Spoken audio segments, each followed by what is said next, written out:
let's talk about sticking to the facts with Infiltrator, because you could have taken this story and changed it and made it all sorts of different, Sure, sure. ways. What? And I know that you took some liberties because it is Hollywood. Yeah, but you have to. But I know that you also worked really closely with Bob. And why was it important to you to stick to as many of the facts in the story as I think there's a lot of reasons. I'll mark them down for you. The first conversation I had with Bob, he told me a story of when the script was being developed at another company in Hollywood and how they just totally just threw out the book and threw out everything and just made all these liberties and how heartbreaking it was for him.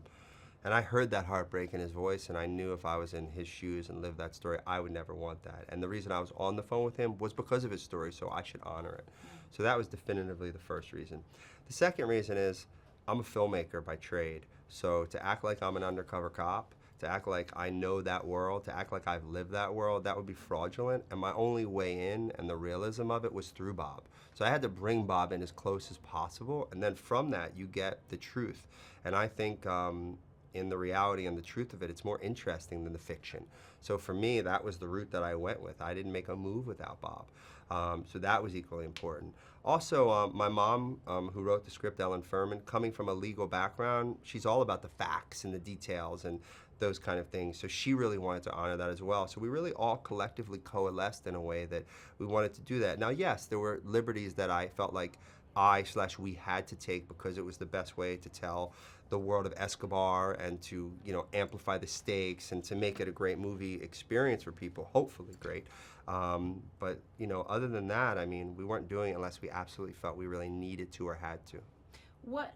Speaking of Escobar, why do you think we're so fascinated with the drug culture? Why are we so interested in seeing these movies of dangerous bad people? Well, everybody wants to live vicariously through, at least escape in a movie, especially live in a way that we can't per se. But he's the ultimate rags to riches story. I mean, he came from nothing, came from sheer poverty, and then when he became so successful, he was constantly giving money to the poor. That's why to this day people still love him, regardless of his terrorism and all this crazy, terrible stuff that he did. There's a big divide about how people feel about Escobar, and many felt he was Robin Hood. And people are okay with robbing from the rich and giving to the poor. And I think there's so many elements and layers of Pablo that are fascinating, and it's a story himself, his own story, up until Narcos, had never been told at all. Everybody had tried. The greatest filmmakers in the world had tried, never mounted it. So I think we're in a time and place where it's hitting the zeitgeist in a way, and people are fascinated. Plus, with El Chapo in Mexico, and he wouldn't be here today if it wasn't on the shoulders of an. So a lot of those reasons collectively. Can you give me something to talk collectively about your cast? Brian, John, Ben.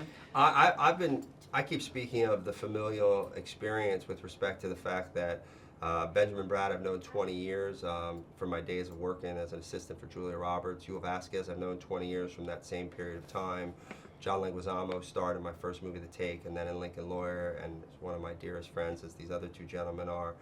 Diane Kruger and I wanted to work together on a movie prior, so this was a perfect fit. Brian, was such a leader, with such little to do on Lincoln Lawyer, and we just bonded like this, and we said we want to make movies together, and this was the first real opportunity to do so. So it's been a real, Michael Paré as well, he was my childhood hero, so to put him in a cameo and have him gain 40 pounds for the role, it moved me, and all of these people came to bat for myself and all of us. So. And it's quite an ensemble. I tried my best, thank you, you're sweet. Good.